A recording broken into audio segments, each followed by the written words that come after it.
buenas noches para todos, para quienes van llegando ahí todavía a sus hogares. Un tráfico tremendo, dicen por ahí, algunos estudiantes escribiendo. Buenas noches Corina, buenas noches. En la mañana les envié la presentación, no sé si alguien me apoya ahí, por favor, presentando. Hoy vamos a ver una ley bien interesante, una ley el cual su estudio es importante, toda vez de que ustedes, primero para examen, ¿no? Pero en su ejercicio profesional, pues les va a servir, y en este caso, pues hoy vamos a analizar y platicar un poco de ella, ¿verdad? ¿Alguien por ahí me puede apoyar en la presentación de las diapositivas que ya les hice llegar? ¿Sí? ¿Alguien por ahí? Hoy vamos a leer mucho, quiero que leamos mucho, vamos a leer la Constitución, vamos a leer la Ley del Servicio Civil, así que, por favor, alístense ustedes, hagan su café por ahí. Sí, yo sé que hay un poco de problemas, pero ya llevamos ya 3 clases, gracias a Dios, y esperemos ahorita no sea la excepción. ¿Alguien por ahí la tiene? Yo se las envié en la mañana.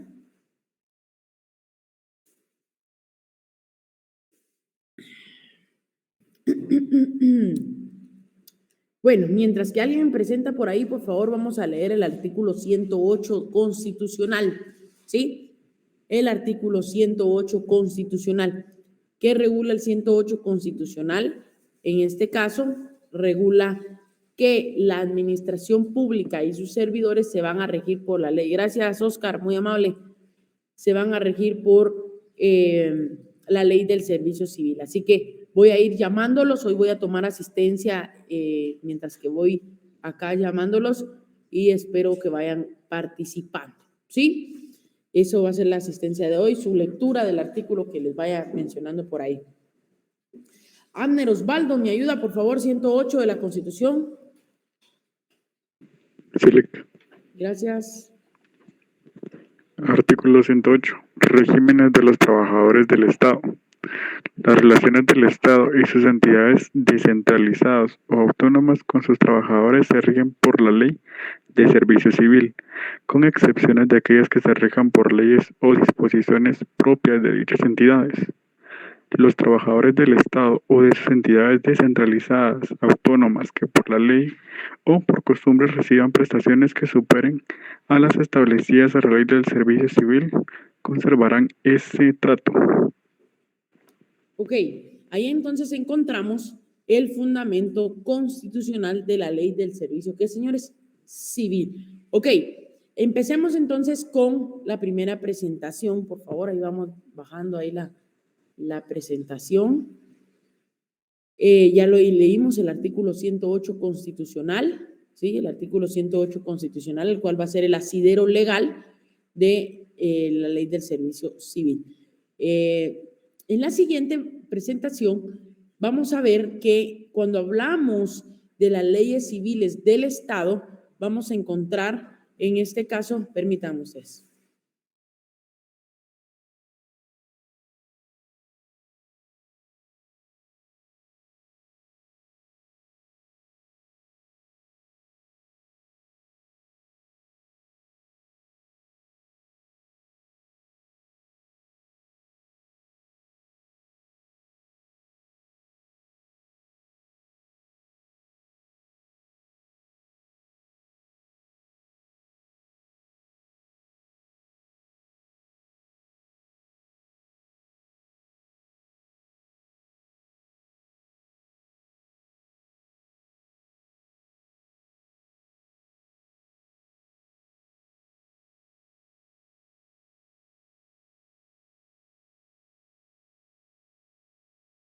Perdonen ustedes, los clientes a veces solo llaman y pues no saben. Ok, las leyes civiles del Estado y del municipio encontramos específicamente, ustedes saben que el Estado se organiza por medio de organismos, ¿sí? Se organiza por medio de organismos. Tenemos el decreto 4486, que es la ley del servicio civil del organismo legislativo. Cada uno de los organismos del Estado tienen su propia ley del servicio civil, ¿sí? tienen su propia ley del servicio civil. Las municipalidades, por ejemplo, tienen su propia ley del servicio civil también. Entonces tenemos el decreto 1-87, que es la ley del servicio civil municipal. Encontramos el decreto 4899, el cual es la ley del servicio civil del organismo judicial. De esa cuenta, hoy vamos a estudiar, vamos a analizar lo que es la ley del servicio civil, pero específicamente del organismo ejecutivo, ¿sí? Quiero que presten la atención acá. Siguiente, por favor. ¿Qué es la ley del servicio civil? Lo que yo siempre les he dicho, la ficha técnica, ¿no? Cuando hablamos de la ficha técnica de la ley del servicio civil o vamos a estudiar alguna norma, siempre es importante que ustedes tomen en cuenta que es el decreto 1748, ¿sí? Es el decreto 1748, el cual regula la relación entre la administración pública y sus trabajadores. Solo que aquí el término lo vamos a cambiar, no son sus trabajadores, acá es sus servidores. Y dentro de la organización administrativa de cuando hablamos del servicio civil, vamos a encontrar acá los ministros de Estado, secretarías de Estado, vamos a encontrar a otras dependencias, vamos a encontrar también el reglamento, ¿sí? Vamos a encontrar el reglamento. El reglamento, señores, es el Acuerdo Gubernativo 18-98. ¿Qué establece este reglamento? Pues va a desarrollar la ley, ¿sí? Va a desarrollar el decreto, ¿qué? 1748, el cual desarrolla la ley del servicio civil. ¿Estamos? La ley del servicio civil. Continuemos, por favor. Ok, generalidades. Empecemos, por favor, con el artículo 1. Empecemos, por favor, con el artículo 1. ¿Cuál es la naturaleza de esta ley? Así les preguntan. ¿Cuál es la naturaleza de esta ley? La naturaleza la encontramos en el artículo 1. Esta ley van a ver ustedes que tiene principios, tiene carácter, ¿sí? Entre otras. Ok. Vamos por ahí, por favor. ¿Quién me ayuda con el artículo 1?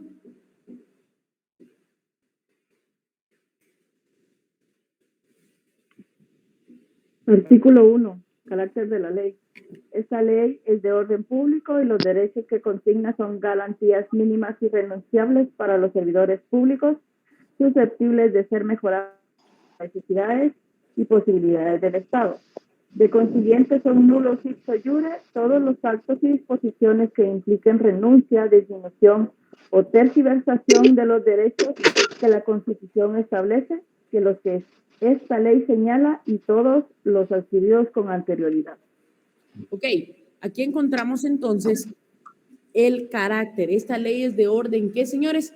Público, ¿sí? Gracias, Pamela. Esta ley es de orden público. Vamos con el propósito.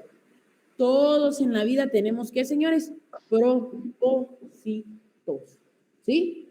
Todos en la vida tenemos, ¿qué? Propósito. Vamos, por favor, con alguien ahí más. El artículo 2, los principios. Con gusto, licenciado. Buenas noches, licenciado. Buenas noches. Vamos con Ángela y después vamos con Marta. Ok, propósito. El propósito general de esta ley es regular las relaciones entre la administración pública y sus servidores, con el fin de garantizar su eficiencia, asegurando los mismos, justicia y estímulo en su trabajo, y establecer las normas para la aplicación de un sistema de administración de personal. ¿Cuál es el propósito de esta ley? Regular, ojo acá, las relaciones amorosas. No, las relaciones laborales, señores. Relaciones laborales entre la administración pública, es decir, entre el organismo ejecutivo y, en este caso, los servidores públicos. Principios, ¿se recuerdan cuando hablamos del Código de Trabajo? En el Código de Trabajo fuimos desarrollando los principios ideológicos, los principios de justicia social y los principios procesales, ¿se recuerdan? No se recuerdan, pero bueno, ahí vamos a ir marcando nosotros ahorita en el artículo 3 los principios. Pongan atención porque les voy a ir dando allí cada uno de ellos, ¿sí? Ahora sí, Marta, ¿me ayuda? 3. Con gusto, licenciado. Artículo 3, principios. Son principios fundamentales de esta ley los siguientes. 1. Todos los ciudadanos guatemaltecos tienen derecho a optar a los cargos públicos y a ninguno puede impedírsele el ejercicio de este derecho, si reúnen los requisitos y calidades que las leyes exigen. Dichos cargos deben otorgarse atendiendo únicamente a méritos de capacidad, preparación, eficiencia y honradez. Ok. Ok. Al primer principio, al numeral 1, colóquenle, por favor, derecho a optar a cargos públicos.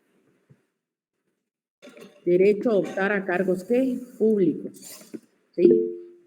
Derecho a optar a cargos públicos. Ajá.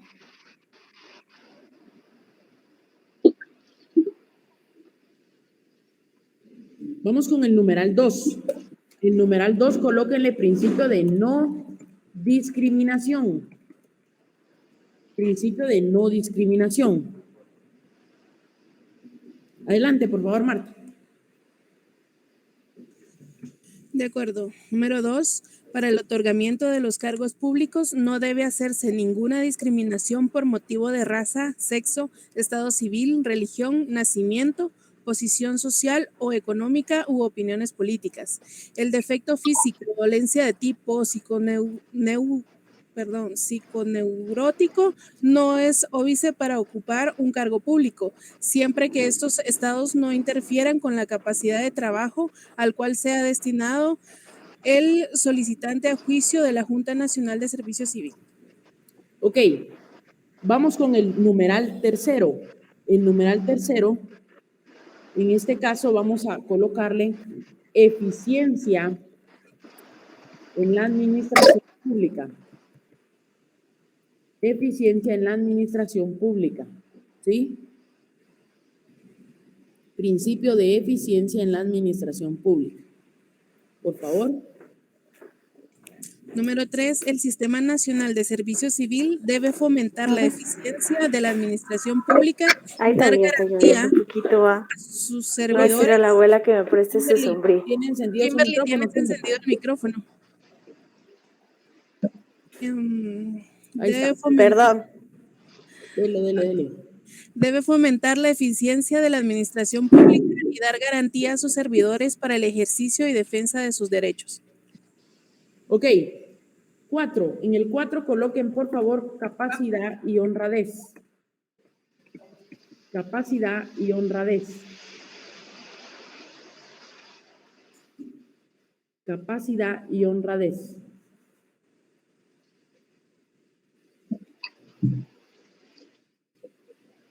Ajá.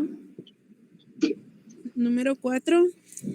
Los puestos de la administración pública deben adjudicarse con base en la capacidad, preparación y honradez de los aspirantes. Por lo tanto, es necesario establecer un procedimiento de oposición para el otorgamiento de los mismos, instituyendo la carrera administrativa. Los puestos que por su naturaleza y fines deban quedar fuera del proceso de oposición deben ser señalados por la ley. Ok, 5. El 5 colóquenle, por favor, igualdad salarial. Igualdad salarial. En el 5. Igualdad salarial.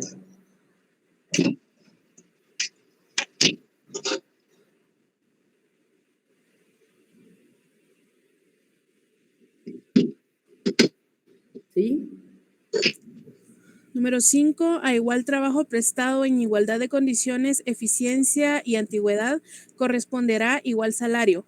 En consecuencia, los cargos de la administración pública deben ordenarse en un plan de clasificación y evaluación que tome en cuenta los deberes, responsabilidad y requisitos de cada puesto, asignándoles una escala de salario equitativa y uniforme. Ok. Y al numeral 6 colóquenle estabilidad laboral. Estabilidad laboral.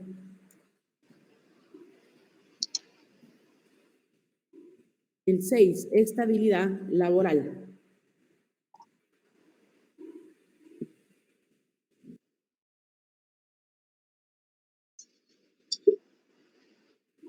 Por favor. De acuerdo. 6. Los trabajadores de la administración pública deben estar garantizados contra despidos que no tengan como fundamento una causa legal. También deben estar sujetos a normas adecuadas de disciplina y recibir justas prestaciones económicas y sociales. Ok. Ojo ahí. Sí, gracias. Estos son principios. ¿Qué son, señores? Principios. ¿Sí? Estos son principios. Por favor. Ok, artículo 4. Servidor público. ¿Sí? Servidor público. ¿Quién es el servidor público? ¿Sí? Servidor público. Artículo 4. ¿Alguien por ahí, por favor? Y lo relacionan con el artículo 1 del reglamento. ¿Sí? Con el artículo 1 del reglamento.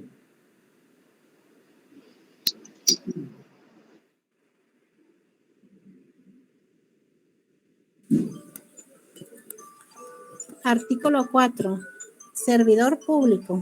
Para los efectos de esta ley se considera servidor público la persona individual que ocupe un puesto en la administración pública en virtud de nombramiento, contrato o cualquier otro vínculo legalmente establecido, mediante el cual queda obligado a prestarle sus servicios o a ejecutarle una obra personalmente a cambio de un salario, bajo la dependencia continuada y dirección inmediata de la propia administración pública. Ok. Y el artículo 1 de servidores públicos. Sí. Gracias, Corina. Ahí necesito que le demos lectura. ¿Cuál es la diferencia entre un funcionario y un empleado público? Que no es lo mismo, ¿sí? Pero muchos dicen, es que yo soy funcionario, es que yo soy empleado, ¿sí? Adelante, por favor. Mayra, tiene encendido su micrófono. Artículo 1. Servidores públicos. Para los efectos de la Ley de Servicios Civiles y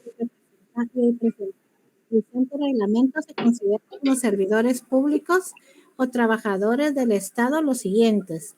A. Funcionario público. Es la persona individual que ocupa un cargo o puesto en virtud de elección popular o nombramiento conforme a las leyes correspondientes, por el cual ejerce mando, autoridad, competencia legal y representación de carácter oficial de la dependencia o entidad estatal correspondiente y se le remunera con un salario. Y B, empleado público. Es la persona individual que ocupa un puesto al servicio del Estado en las entidades o dependencias regidas por la ley del servicio civil, en virtud de nombramiento o contrato, expedidos de conformidad con las disposiciones legales, por el cual queda obligada a prestar sus servicios o ejecutar una obra personalmente a cambio de un salario, bajo la dirección continuada del representante de la dependencia, entidad o institución donde presta sus servicios y bajo la subordinación inmediata del funcionario o su representante. No se consideran funcionarios o empleados públicos los que únicamente son retribuidos por el sistema de dietas, pues las mismas no constituyen salario, ni aquellos que son retribuidos con honorarios por prestar servicios técnicos o profesionales conforme a la ley de contrataciones del Estado, reformado por el artículo 1 del Acuerdo Gubernativo número 128-2002 al 24 del 4 del 2002. Ok, gracias, Corina. A ver, ¿cuáles son las tres diferencias básicas que existen entre un funcionario y un empleado público? Bueno, el funcionario es electo. Sí, la primera, el funcionario es electo. El empleado es nombrado. ¿Sí? Segundo, en este caso, el funcionario ejerce mando. Ejerce mando. ¿Sí? Mientras que el empleado es subordinado. ¿Sí? Mientras que el empleado es ¿qué? Subordinado. Y tres, el funcionario, en este caso, tiene la representación legal. Tiene la representación, ¿qué, señores? Legal. ¿Sí? Entonces, es electo, ejerce mando y tiene la representación legal. ¿Estamos? A diferencia del empleado público. Pero cuando hablamos de empleado y funcionario público nos vamos a referir a servidor público. Servidor público es toda persona que ocupa un puesto en la administración pública, punto. ¿Sí? Ocupa un puesto en la administración, ¿qué, señores? Pública. ¿Sí? Ok, para que entendamos ahí la diferencia. Sigamos con la siguiente presentación, por favor. ¿Cuáles son los órganos directores? Gracias, Oscar. ¿Cuáles son los órganos? En el artículo 8, Mayra tiene encendido su micrófono. Cuando hablamos en el artículo 8, señores, vamos a decir que la Dirección Suprema o la Autoridad Suprema, Perdón, no se preocupe, el presidente de la República. ¿Quién, señores? El presidente de la República.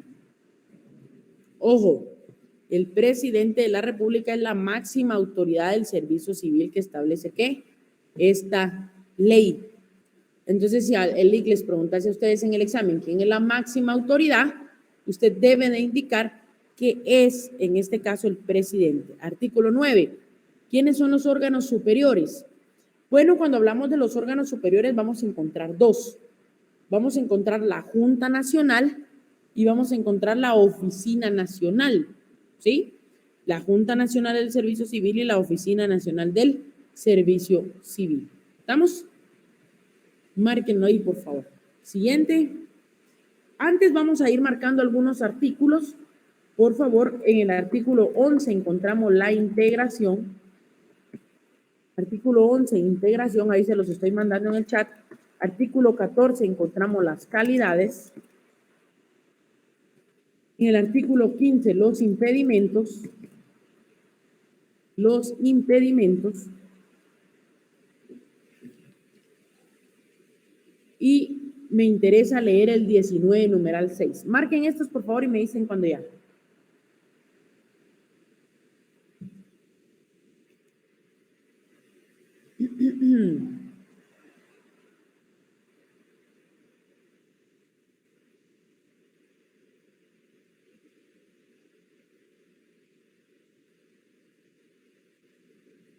¿Ya? Ok.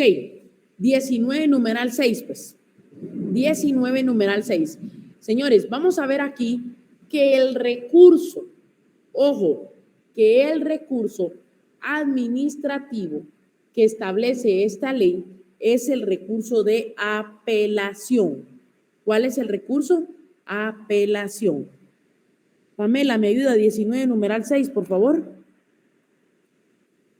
Claro, licenciado. Artículo 19. Deberes y atribuciones. Al 6. Interesado, las reclamaciones que surjan sobre la aplicación de esta ley e investigar y resolver administrativamente en apelación a solución en las siguientes materias: reclutamiento, selección, nombramiento, asignación o reasignación de puestos, traslados, suspensiones, cesantías y destituciones y destituciones. Ok, aquí encontramos, señores, lo que se conoce como el recurso de apelación.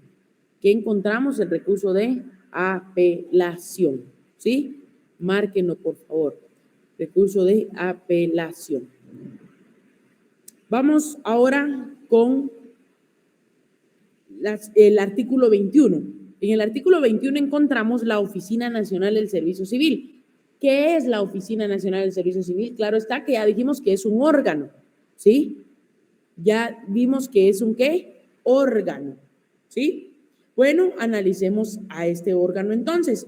Establece acá que la Oficina Nacional del Servicio Civil es el órgano ejecutivo encargado de la aplicación ¿de qué? De esta ley. Es el órgano ejecutivo, debe estar integrado por un director y un ¿qué? Un subdirector. En el 22 se establece el director y el subdirector debe ser nombrado por el presidente de la República. En el artículo 23 encontramos los requisitos. En el 23 encontramos los requisitos. En el artículo 24, los impedimentos, ¿sí? Los impedimentos. Y en el artículo 25 encontramos los deberes y atribuciones del director. deberes y atribuciones del director. ¿Sí? Márquenla ahí. Siguiente, por favor. Vamos ahora con la clasificación del servicio. ¿Sí? Clasificación del servicio. Pero antes me gustaría indicarles acá. ¿Cómo es que ingresamos al organismo ejecutivo? ¿Cómo es que se llega a obtener un cargo dentro de la administración pública? Bueno, dependiendo qué puesto quiera usted. Si usted, por ejemplo, dice, yo quiero ser la autoridad superior de la administración pública, tiene que ser únicamente mediante elección popular, ya sea el presidente o el vicepresidente. Usted dirá, no, yo quiero la verdad ser ministro. Para quienes queremos ser ministro algún día, uno dice, bueno, en este caso, ¿cómo llego yo a ser nombrado? Bueno, mediante acuerdo firmado por el presidente con el referendo del secretario general de la presidencia. Ahí encontramos los ministros, los viceministros, los secretarios, los directores ejecutivos y los coordinadores. ¿Sí? ¿Quién es el servidor público? El servidor público, en este caso, ingresa a la administración pública mediante un acuerdo de nombramiento en el formulario oficial del movimiento de personal firmado por la autoridad nominadora. Entonces, estas son las tres formas de ingresar, si lo queremos ver así, a la administración pública.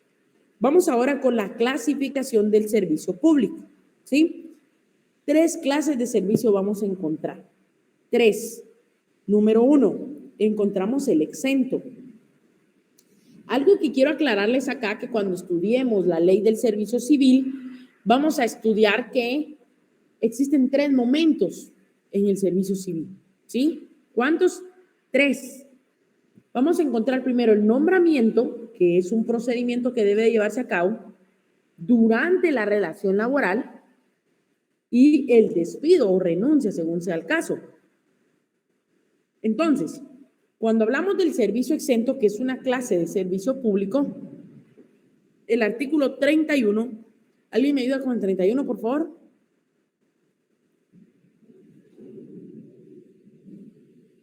Con gusto, licenciado. Gracias. Artículo 31. Clasificación. Para los efectos de la aplicación de esta ley y sus reglamentos, los puestos en el servicio del Estado se comprenden en los tipos de servicio siguientes: servicio exento, servicio sin oposición y servicio por oposición. Ok, entonces tenemos 3 clases de servicio, ¿verdad? El exento está regulado en el 32. El servicio exento, ojo, no está sujeto a las disposiciones de esta ley y comprende los puestos D.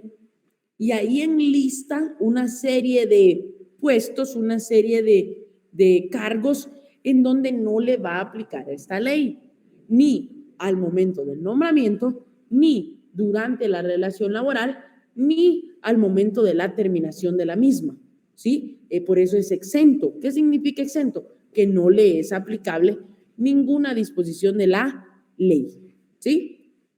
Vaya. Segunda clase, encontramos el servicio sin oposición. ¿Cuál es el servicio sin oposición? Lo encontramos en el 33, ¿sí? Artículo 33, servicio sin oposición. ¿Alguien por ahí, por favor? Ahorita, licenciada. Artículo 33. Servicio sin oposición. El servicio sin oposición comprende los puestos de asesores técnicos, asesores jurídicos, directores de hospitales. Los miembros de este servicio están sujetos a todas las disposiciones de esta ley, menos aquellas que se refieran a nombramiento y a despido. Ok, menos aquellas a nombramiento y despido. Entonces pregunto, ¿en qué momento le vamos a aplicar esta ley, señores? ¿En qué momento les vamos a aplicar esta ley?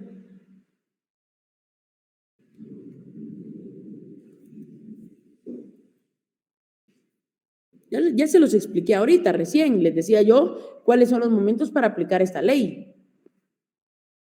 Durante la relación laboral, durante la función, ¿verdad, Angie?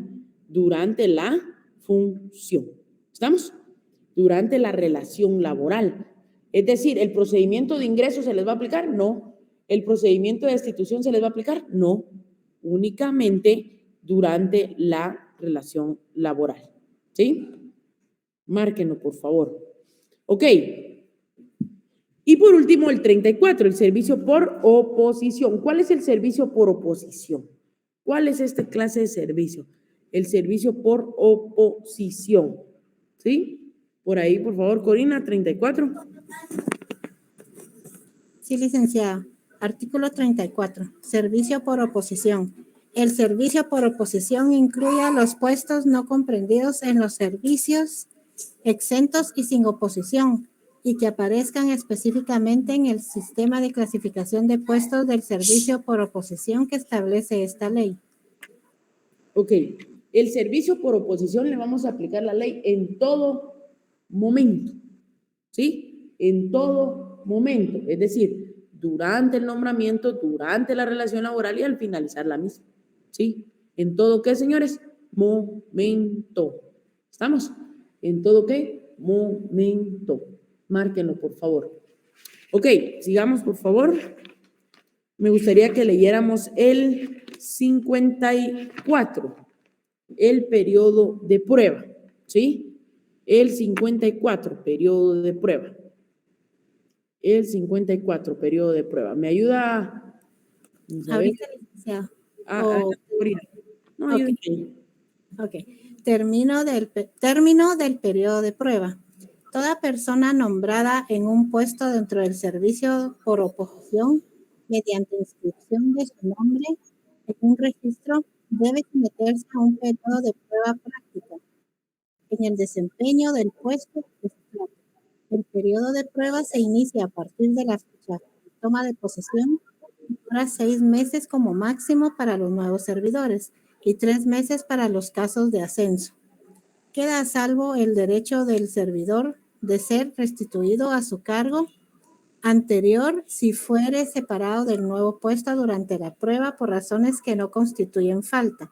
Si la persona estuviere desempeñando el cargo mediante nombramiento provisional, el tiempo así servido debe ser tomado en cuenta para el cómputo del periodo probatorio correspondiente. Al terminar satisfactoriamente el periodo de prueba, el servidor público debe ser considerado empleado regular. Ok, en este caso, gracias Corina. Esta es una de las primeras diferencias que vamos a ver en la ley respecto a los trabajadores del sector privado, porque aquí el periodo de prueba va a ser distinto, ¿sí?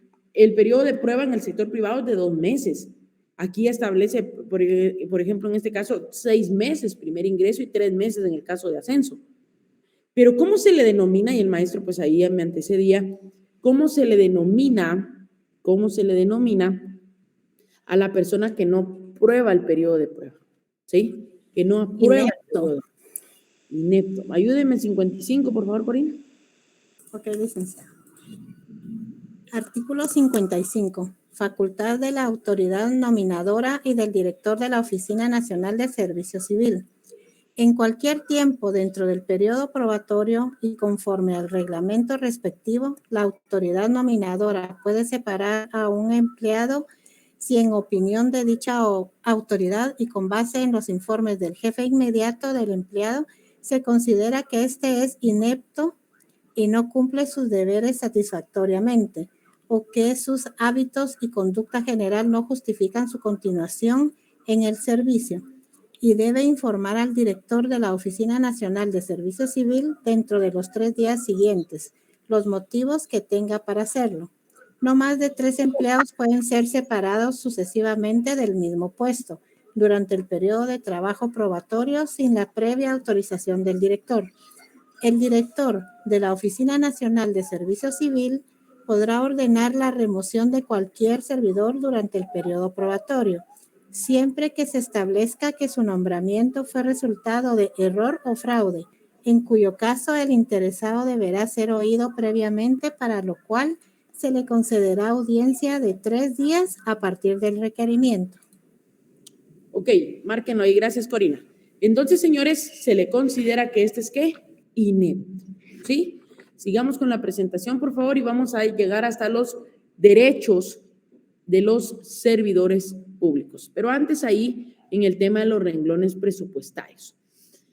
En el Estado, cuando hablamos en el organismo ejecutivo específicamente, no es como en el sector privado, ¿no? Usted firma un contrato y pues usted tiene un contrato por tiempo indefinido. El Estado utiliza diferentes renglones presupuestarios, así le dicen renglones presupuestarios, y muchas veces dice, es que yo estoy 011, es que yo soy personal permanente, o yo soy 022. No es que sea un número de cédula o algo, ¿va ustedes? O un número de identificación personal, no. Es decir que el Estado, el organismo ejecutivo, utiliza estos renglones, los cuales están regulados dentro del manual de clasificación y definición de renglones presupuestarios, Acuerdo Ministerial 1298 del Ministerio de Finanzas Públicas. Ahí nos va a ir definiendo cada uno de ellos. Por ejemplo, el personal permanente 011 es aquel personal que está presupuestado, ¿sí? Qué triste ahí. Bueno, a algunos, por ejemplo, les gusta el tema del 011. A mí, en lo particular, en el organismo ejecutivo, no me gusta el 011 porque, por muchas razones, ¿no?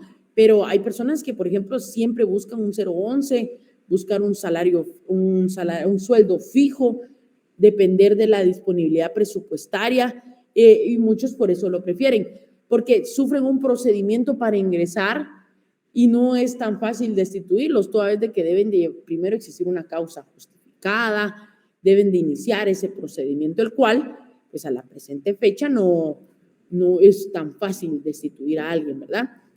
El 021, que es el personal supernumerario, que es de corta duración. También, Glenda, son otros aspectos que el salario es muy bajo, ¿sí?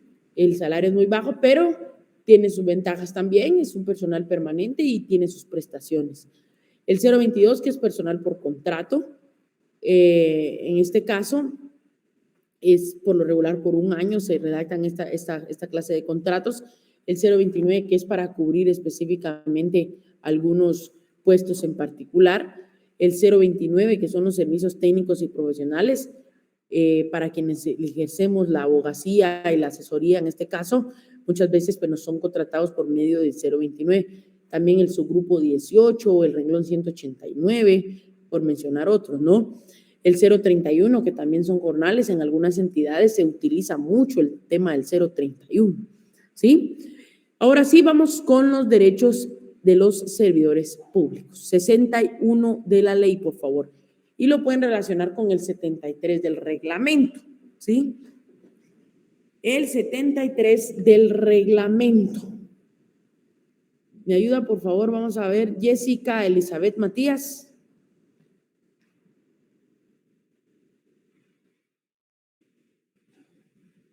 ¿No está? Ahí está. Se me cerró el ahorita lo voy a buscar. Dele.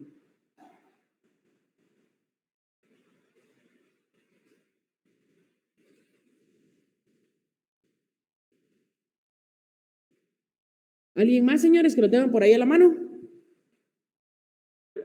Artículo 61, ¿verdad, licenciado? Sí, gracias, Erika. Gracias. Artículo 61. Derecho de los servidores públicos. Los servidores públicos en los servicios por oposición gozan de los derechos establecidos en la Constitución en el texto de esta ley y además de los siguientes. Inciso 1. A no ser removidos de sus puestos a menos que incurran en las causales de despido debidamente comprobadas previstas en esta ley. Inciso 2. A gozar de un periodo anual de vacaciones remuneradas de 20 días hábiles. Colóquenle ahí vacaciones, ¿sí? Vacaciones, que es otra de las diferencias con el sector privado. Ya vimos una que es el periodo de prueba. Aquí miramos otra que son las vacaciones. En el sector privado son 15 días. Miren cuántos son acá. Por favor. Sí. Remuneradas de 20 días hábiles después de cada año de servicios continuos. Las vacaciones no son acumulables, deben gozarse en periodos continuos y no son compensables en dinero, salvo que se hubiera adquirido el derecho y no se hubiera disfrutado al cesar la relación de trabajo por cualquier cosa. Inciso 3. 30 días a los servidores públicos expuestos a riesgos que causen enfermedades profesionales, los que sean enumerados para ese efecto en el reglamento respectivo. Inciso 4. A licencias con o sin goce de sueldo, por enfermedad, gravidez, estudios, adiestramiento y otras causas de conformidad con el reglamento respectivo. Inciso 5.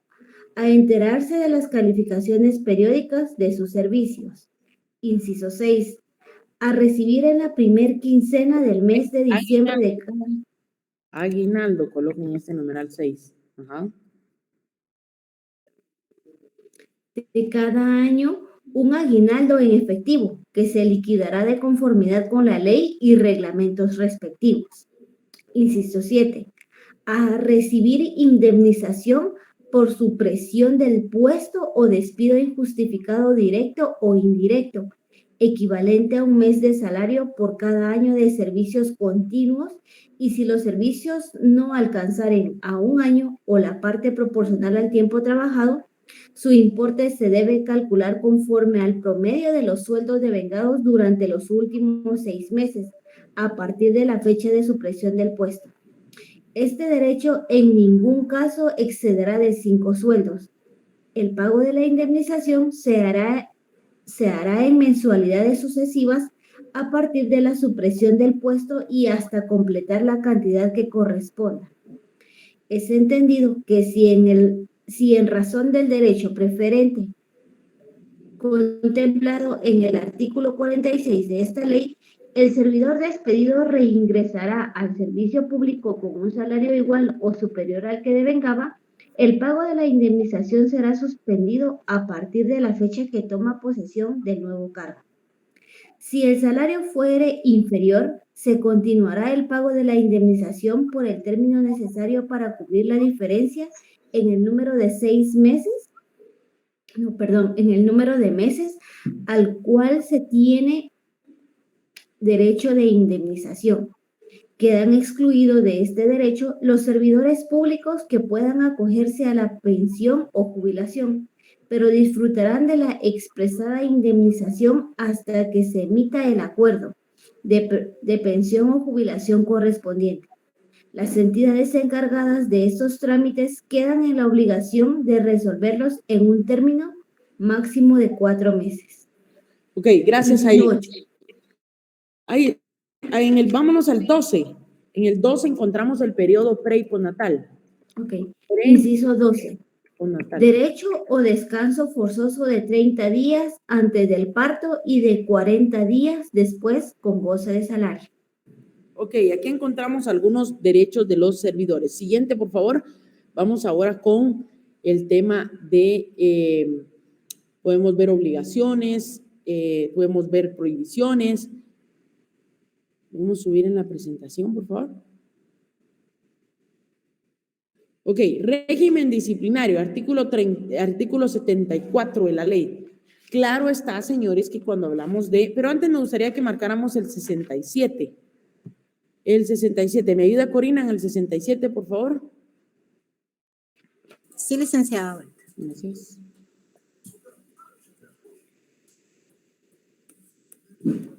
Artículo 67. Jornada ordinaria. La jornada ordinaria de trabajo será fijada por la Junta Nacional de Servicio Civil en el reglamento respectivo y la misma no podrá ser menor de 40 horas, ni exceder en ningún caso de 40 horas y 4 horas semanales.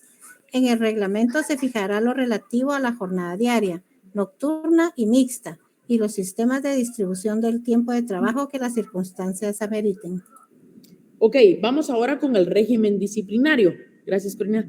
En el régimen disciplinario cabe mencionar que, pues, obviamente, si se violentan normas laborales, pues lo que va a traer consigo son sanciones. Y en el 74 establecen 4 clases de sanciones, ¿sí? 4 clases de sanciones.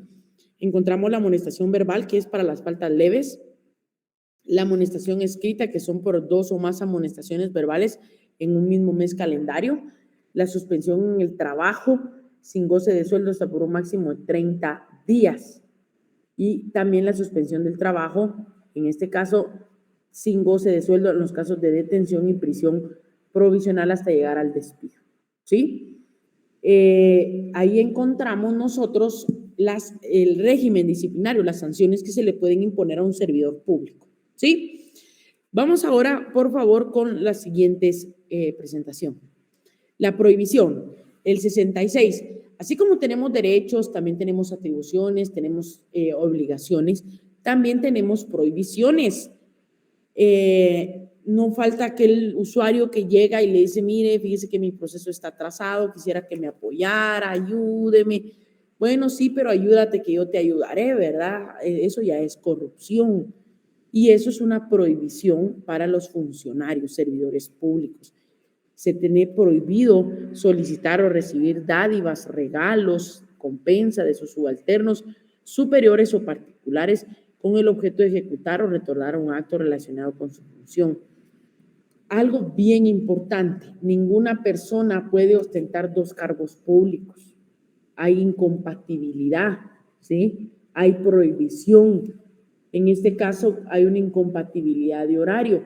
La única excepción es la docencia, ¿sí? En la docencia hay excepción a la regla. Ahí, pues en este caso hay usted puede desempeñar, por ejemplo, un 011 y ser docente.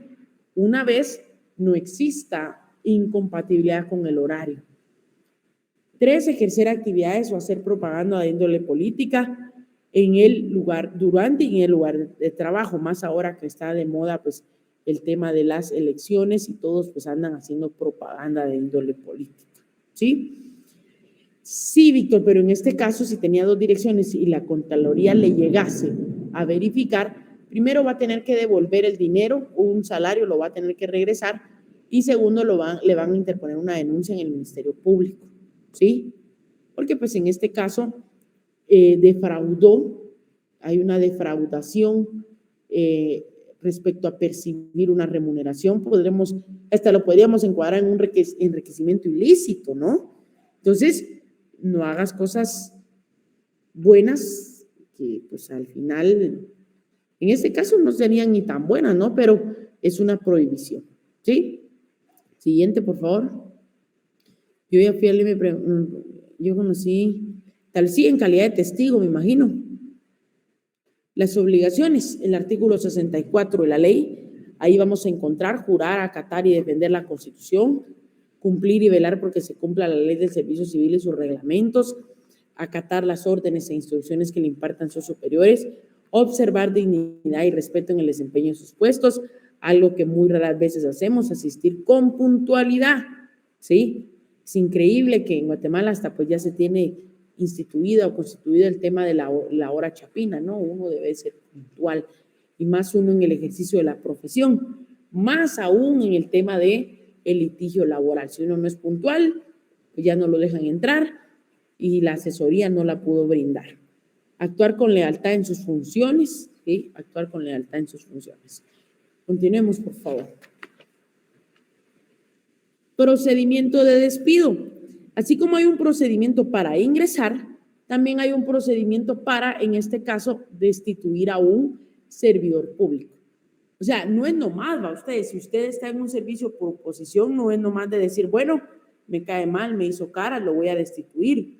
No, debe de existir primero una causa justificada, debe existir una formulación de cargos, una audiencia al interesado. Después de que se le haya corrido audiencia al interesado, se le debe notificar a él y a la UNSEC. Y la UNSEC pues va a hacer de conocimiento del servidor la decisión de la autoridad nominadora, que se le destituye, por ejemplo, ¿verdad? Si el servidor no está de acuerdo, lo que puede hacer es apelar, ¿sí? Y eso es lo que vamos a ver hoy, apelar dentro del plazo improrrogable de 3 días, ¿sí? Sigamos, por favor, y ahí vamos a encontrar esto, lo que establece el recurso de apelación. Esto creería yo que es una de las partes más importantes de la clase. Si ustedes entienden este recurso, ustedes me van a entender toda la clase, ¿sí? ¿Alguien por ahí, por favor, con el 80? Yo, licenciado. Adelante. Artículo 80. Procedimiento. Las reclamaciones a que se refiere el inciso 6 del artículo 19 de esta ley y las demás en ella contenidas deberán sustanciarse en la forma siguiente. El interesado deberá interponer por escrito su impugnación ante el director de la Oficina Nacional de... ¿En qué forma la interpongo? Por escrito. Por escrito, ajá. Su impugnación ante el director de la Oficina Nacional de Servicio Civil dentro de un término de 3 días a partir de la notificación de la resolución recurrida. Presentando el escrito anterior, el director dará cuenta inmediatamente a la Junta Nacional de Servicio Civil, la cual deberá resolver en un término improrrogable de 30 días a partir de la recepción de las actuaciones. Si la Junta no hubiere preferido la respectiva resolución en tal término, únicamente en los casos de despido se tendrá agotada la vía administrativa y por resuelta negativamente la petición, a efecto de que los apelantes puedan acudir ante las salas de trabajo y previsión social a plantear su acción. Tales atribuciones resolverán conforme a las normas del procedimiento ordinario de trabajo en única instancia. En los demás casos contemplados en esta ley, la Junta deberá resolver todo reclamo dentro del mismo término de 30 días, pero las resoluciones dictadas tendrán el carácter de definitivas e inapelables. La Junta dará audiencia al recurrente por un término de 48 horas para que exprese los motivos de su inconformidad. La Junta, al recibir las actuaciones, pedirá inmediatamente al director de la Oficina Nacional de Servicio Civil y siempre que lo estime necesario que se amplíen las investigaciones, se reciban nuevas pruebas y se practiquen todas aquellas diligencias que se consideren indispensables para lograr un mejor juicio. En esta función, la Junta goza de la más amplia facultad para la calificación y apreciación de las circunstancias de hecho que tengan relación con el caso por resolver. Las resoluciones de despido de la Junta deberán ser recopiladas en las secretarías de la misma. Ok, gracias, Jamie. A ver, vamos a imaginarnos que hay un trabajador del Ministerio de Educación, lo destituyen, un maestro lo destituye en 011, le notifican su destitución, no está de acuerdo con lo resuelto por la autoridad nominadora, que es el Ministerio de Educación, y en este caso viene, promueve su recurso de apelación. ¿Cuál es el plazo que tiene? 3 días para promover ese recurso. ¿En qué forma? Por escrito. ¿Ante quién? Ante el director de la Oficina Nacional del Servicio Civil. ¿Qué va a hacer el director cuando le presenten el recurso? Y acá se los marco y se los resalto con negría. El director va a elevarlo inmediatamente a la Junta Nacional del Servicio Civil, ¿sí? La Junta, cuando ya tenga el recurso, va a correr audiencia al recurrente, ¿sí? Va a conceder audiencia al recurrente. ¿Por qué plazo? 48 horas. ¿Por qué plazo, señores? Por 48 horas, ¿sí? La Junta va a emitir su resolución dentro del plazo de 30 días. ¿Pero qué creen? La Junta le dice, mire usted, se confirma la resolución emitida por el ministro de Educación en donde a usted lo destituyeron. Usted dice, bueno, yo ya no estoy de acuerdo con eso. ¿Qué puedo hacer yo? Bueno, acudir a una instancia judicial. Salgo de la vía administrativa, salgo de la Oficina Nacional del Servicio Civil y lo que puedo hacer es promover, ojo, un juicio ordinario en única instancia. Ojo aquí, señores, un juicio ordinario en única instancia. ¿Y cómo así? ¿Pero ante quién? Sí, se tramita ante una sala de la Corte de Apelaciones. Licky, ¿usted no tendrá alguna minuta de alguna demanda de ahí? Sí. Miren, acá yo les comparto lo que es la introducción de un memorial, ¿sí? De una demanda. Aquí, por ejemplo, juicio ordinario laboral nuevo. Señores honorables magistrados de la Sala de la Corte de Apelaciones de Trabajo y Previsión Social. Todos los juicios ordinarios, ojo con lo que les voy a decir, todos los juicios ordinarios se tramitan ante un juez de trabajo y previsión social. Él dicta una sentencia y si a mí no me favorece esa sentencia, yo la puedo apelar, ¿sí? Y quien va a conocer es una sala de la Corte de Apelaciones. Pero ¿qué creen? Acá en la administración pública eso cambia, eso es distinto, ¿sí? Acá yo interpongo la apelación y como me resuelven que no ha lugar a la apelación, yo promuevo un ordinario, pero no ante un juez, sino que quien tramito es ante una sala de la Corte de Apelaciones. ¿Por qué? Porque así lo regula la ley, ¿sí? ¿Por qué? Porque así lo preceptúa la ley. En consecuencia, ¿por qué se le denomina juicio ordinario en única instancia? ¿Porque la primera instancia fue la etapa administrativa? No, la etapa administrativa no tiene nada que ver con la etapa judicial. La etapa administrativa se tiene que agotar porque así lo regula la ley. Y voy a acudir a una instancia judicial porque en este caso me afecta a mí lo resuelto en sede administrativa. Entonces, promuevo un juicio ordinario en única instancia. ¿Por qué? Porque cuando la sala emita su resolución, es decir, emita su sentencia, yo no me puedo oponer a esa resolución porque no existe un órgano de alzada que pueda revisar lo actuado por la sala de la Corte de Apelaciones. Y usted me dirá, Lick, pero sí se puede promover amparo. Sí, pero el amparo no es un recurso. El amparo es un proceso en donde se revisan los derechos conculcados o los derechos violentados dentro de un proceso laboral, ¿sí? Dentro de un proceso laboral. Pero el amparo no constituye una instancia revisora de lo actuado en sede judicial.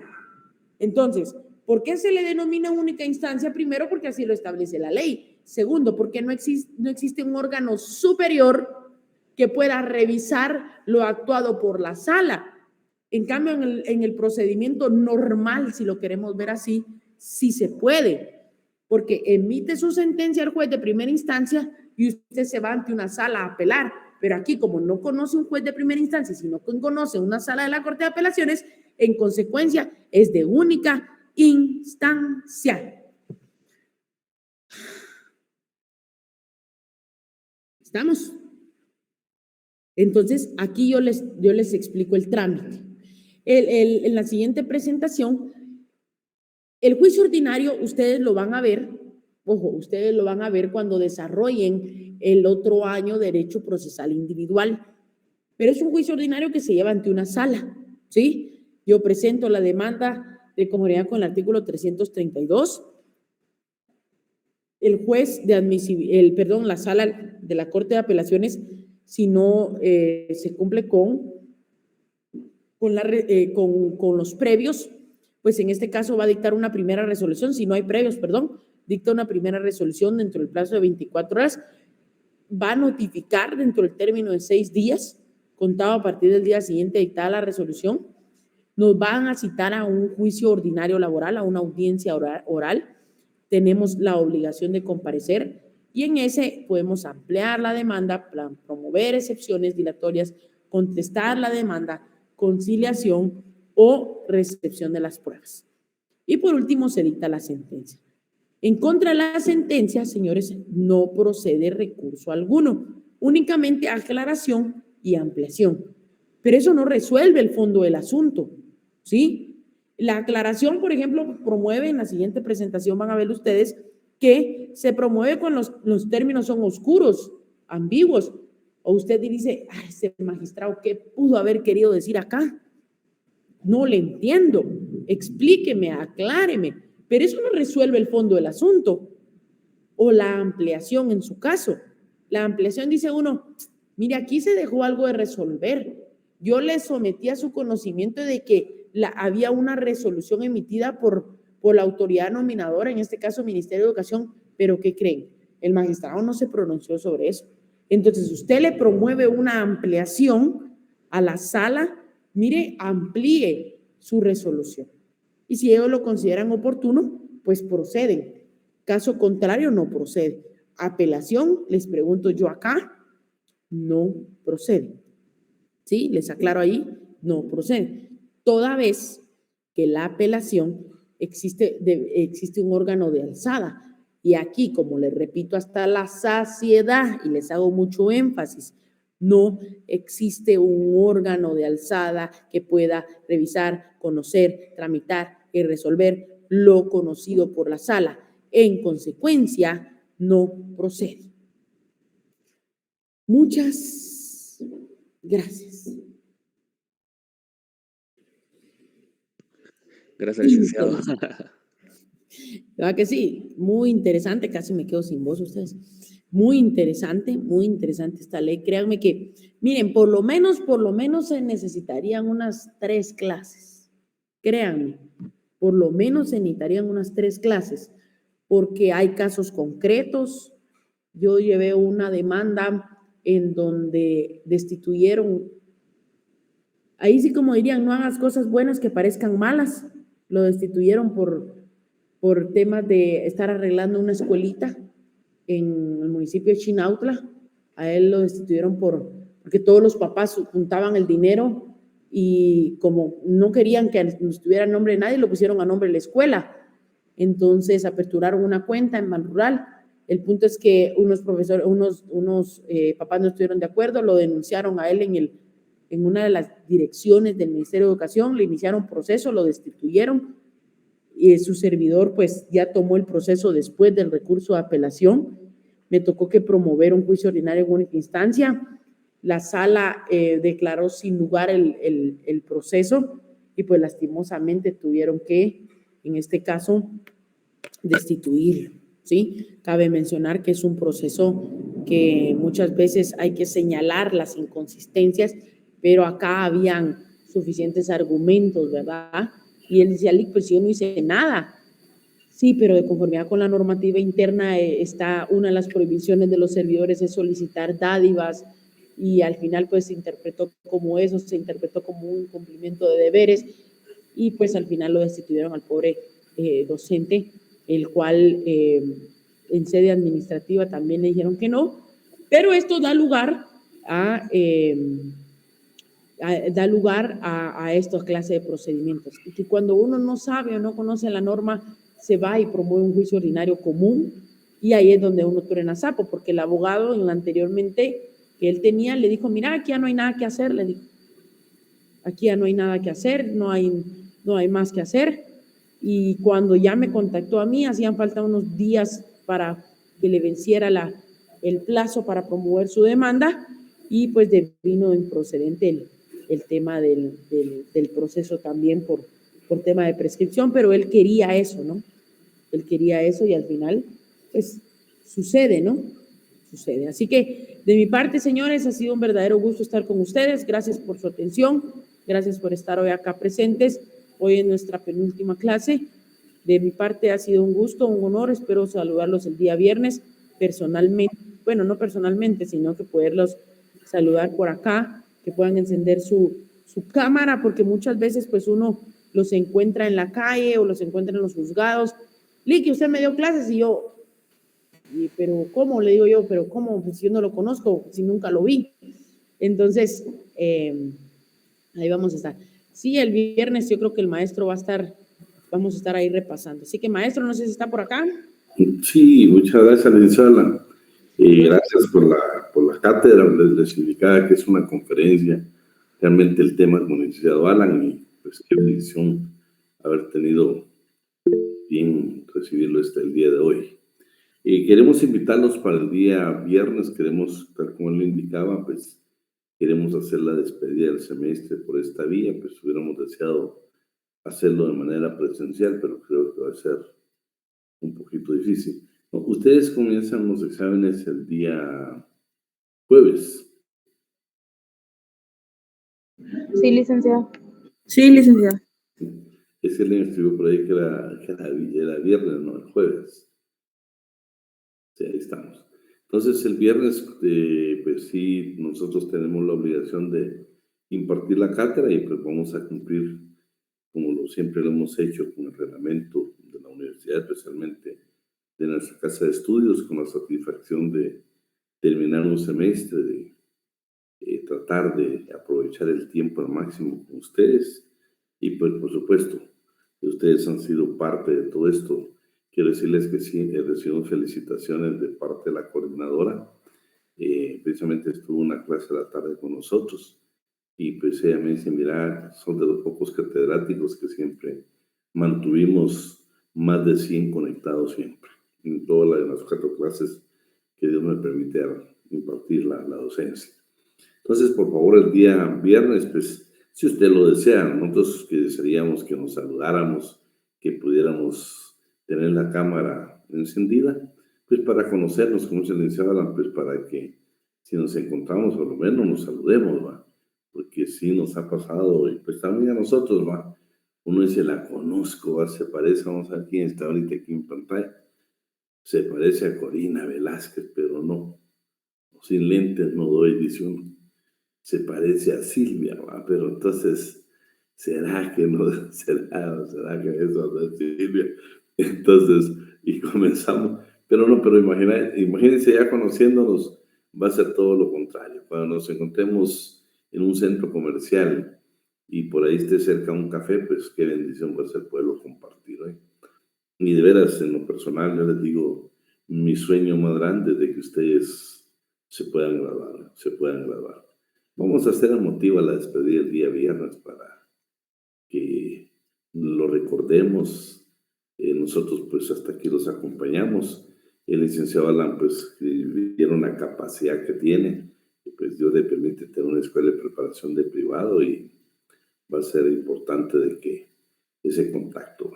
Y la escuela pues hoy les indicaba a ustedes de que la Corte de Constitucionalidad en las redes sociales anuncia que tiene a la venta por precios sumamente accesibles, un código procesal con jurisprudencia y completísimo ustedes en 60 quetzales. Tienen la ley de amparo, creo que está en 30 o 40 quetzales. Tiene que publicaría unas 6 leyes tal vez. Yo lo invito, creo que les envío hoy, pero no se lo voy a repetir mañana para que ustedes puedan llamar a ese teléfono. Y mi sugerencia es que si usted puede adquirir esos códigos, eso va a ser importantísimo. Los está vendiendo, fíjate, la Academia de Justicia Constitucional de la Corte de Constitucionalidad. O sea, esos son libros elaborados por personal de la Corte de Constitucionalidad. Olvídense, ahí vamos a encontrar lo mejor, los criterios, tantas cosas, ahí vamos a encontrar doctrina, vamos a encontrar tantas cosas importantísimas. Fíjate que sí, en la corte ahí aparece se los voy a enviar mañana, seguro se los envío, están pendientes, adquiéranlos, ¿eh? Yo de hecho le pedí a mi asistente, a la licenciada Ruth, que me lo localizara, porque olvídense eso, no, aunque no esté el de laboral, pero todo modo nos interesa como una ley totalmente actualizada y con criterios de la Corte de Constitucionalidad, con jurisprudencia de la Corte de Constitucionalidad. Vean, esos, si usted lo puede adquirir, haga el esfuerzo, mire cómo lo localice, y en los grupos pues nosotros vamos a enviar lo que proyectó la Corte de Constitucionalidad. Muchas gracias, Maya. No, yo les digo, les tomamos mucho cariño, siempre tenemos eso con el ciudadano, y yo en lo personal, pues, yo creo que por eso, de todas las clases, se recuerda que les puse un pensamiento. Ustedes deben de tener su propia sombra y no estar a la sombra de nadie. La universidad es academia, es academia. Usted va a triunfar porque va a ser académico. Usted va a triunfar como profesional porque cada caso lo va a estudiar. Ahora sabe que nosotros lo motivamos muchísimo para que cada caso que llegue a su oficina, ya cuando esté graduado, usted lo analice y se vaya directamente a resoluciones de la Corte de Constitucionalidad. Ahí va a encontrar usted de veras. Imagínese, Silvia Regina presentando un memorial indicando jurisprudencia. Estás diciéndole al juez, usted no puede resolver de otra manera, porque la Corte de Constitucionalidad creó jurisprudencia y en este caso, que es similar a tales y tales expedientes, resolvieron de esta manera. Olvídate, esa cátedra es única, ¿va? es única. Y yo te garantizo que cada juez que lea va a decir, bueno, sí, le tiene toda la razón. Entonces, de eso se trata la jurisprudencia de la Corte. Un fuerte abrazo, si Dios quiere, pues nos vemos el día viernes. Gracias a Dios, a pesar de la lluvia, pues estuvimos ahí con internet y con luz, y así de que nos vemos el día viernes. Licenciado, feliz noche. Feliz noche, licenciado. Feliz noche.